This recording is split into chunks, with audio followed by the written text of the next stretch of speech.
پہلے کا ایک اتہاس پڑھوں جو یزید کا باپ تھا، اس سے کسی نے کہا، میں تاریخ پڑھ رہا ہوں بہت کم لفظوں میں، سمجھ جانا میں تمہیں کیا سمجھانا چاہ رہا ہوں۔ اس سے کسی نے کہا کہ بھئی تمہارا کام تو ہو گیا، شام میں حکومت کر لی، اتنی کرسیوں کو جمع کر لیا، لوگوں کو بلا لیا، پیسے مال اتنے سارے مسلمان سب کچھ ہو گیا۔ اس نے کہا نہیں، ابھی کچھ نہیں ہوا، ابھی کچھ نہیں ہوا۔ لوگوں نے کہا کہ کیسے؟ اس نے کسی خاص آدمی سے کہا ابھی فیصلہ ہو جائے گا۔ کہا کیسے فیصلہ ہوگا؟ تھوڑی دیر کے بعد اذان ہوئی، اذان میں اللہ اکبر تھا، اشہد ان محمد رسول اللہ تھا۔ اس نے کہا دیکھو یہ کس کا نام آ رہا ہے۔ وہ سمجھ گیا کہ یہ کیا کہنا چاہ رہا ہے۔ خدا کی قسم وضاحت نہ ہو پاتی اگر سجاد بیان نہ کرتے۔ مدینے میں یہی کسی نے سجاد سے پوچھا، بابا نے آپ کے جان دے دی، لوگ قربان ہو گیا، لوگ قربان ہو گئے، فائدہ کیا ہوا؟ جیت کس کی ہوئی؟ نام کس کا بچا؟ ڈنڈا کس کا، ڈنکا کس کا پٹا؟ یہ آپ سمجھ رہے ہیں نا جو آدمی کی مینٹلٹی ہوتی، جو جیت ہار کو بانٹتے ہیں ادھر ادھر کے لفظوں میں، ٹھیک ہے نا؟ مولا نے کہا ابھی فیصلہ ہو جائے گا۔ مولا نے کوئی تقریر نہیں کی، کہا ابھی فیصلہ ہو جائے گا۔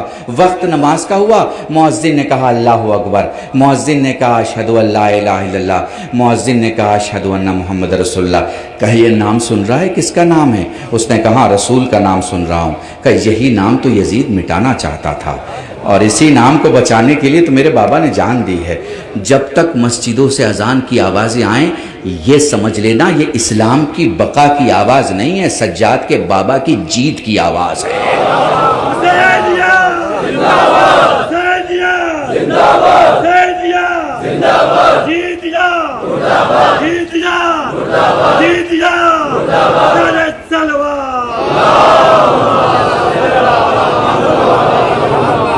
یہ جو اسلام لوگ جانتے ہیں، الحمدللہ الحمدللہ ہمارے ہندوستان کے مسلمان تو ٹھیک ٹھاک ہیں، بچے ہوئے ہیں، عربستان کی ہوا نہیں لگی ہے ان کو، تعزیہ اٹھاتے ہیں۔ 7,50,000 گاؤں ہیں اس پورے ملک میں، 4,80,000 گاؤں میں تعزیہ اٹھتی ہے۔ آپ یہ غلط فہمی مت رہیے گا کہ شیعہ تعزیہ اٹھاتے نہیں، اس ملک میں ہندو بھی تعزیہ اٹھاتا ہے، اس ملک میں برہمن بھی تعزیہ اٹھاتا ہے، اس ملک میں راجپوت بھی تعزیہ اٹھاتا ہے، اس ملک میں دلت بھی تعزیہ اٹھاتا ہے، کھٹیک بھی تعزیہ اٹھاتا ہے، تانتی بھی، بنت بھی، الگ الگ زبان، الگ الگ کلچر۔ آپ چنئی چلے جائیے، مدراس چلے جائیے، لوگوں کے گھروں میں امام باڑے ہیں۔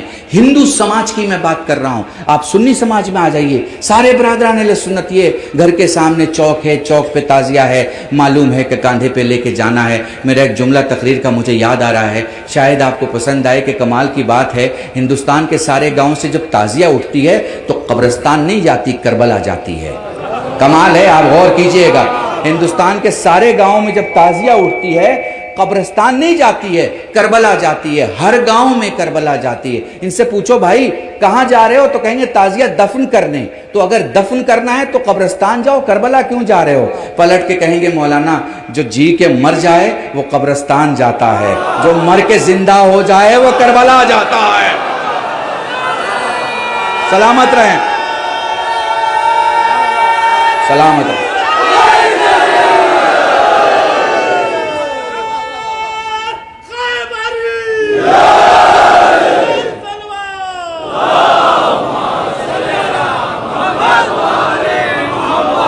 مصاحب کے پہلے ایک جملہ سنو، پولیٹیکل جملہ ہے، سمجھنا بات بھائی، پوری توجہ بھیا، پوری توجہ، علماء کرام پوری توجہ۔ دیکھیے کوئی بھی ملک کا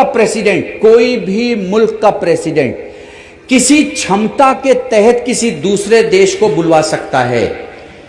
سمجھ میں آ رہی ہے آپ کو بات؟ دیکھیے سرکار کو جو ہے وہ بنگلہ دیشی سے آنے والے جو لوگ ہیں ان کے آنے کی بہت پرابلم رہتی ہے۔ کیوں پرابلم رہتی ہے؟ چونکہ ان کو یہ لگتا ہے کہ جب باہر سے کوئی ہمارے دیش میں آئے گا تو پھر اس کی جو اکنومی ہے، اس کی جو ترقی ہے وہ رک جائے گی، کہیں نہ کہیں وہ دوسرے کے پاس چل جائے گی۔ جیسے اس کے پاس 3 جاب ہے، باہر سے کوئی آ گیا تو 2 جاب وہ لے کے چلا جائے گا، پھر 1 جاب اس کے پاس رہ جائے گی۔ سمجھ رہے ہیں؟ یہ گڑت ہوتی ہے۔ تو دنیا کے بڑے بڑے پرائم منسٹر سرحد اور بارڈر پہ دھیان رکھتے ہیں کہ زیادہ لوگ نہ آ جائیں، اور آئیں تو پیسے والے آئیں، غریب نہ آئیں، اور جائیں تو پیسے دے کے جائیں، کچھ لے کے نہ جائیں۔ اکیلا ہے حسین، وہ 40ویں میں ہر بارڈر کو اٹھا دیتا ہے، اکیلا بادشاہ ہے حسین۔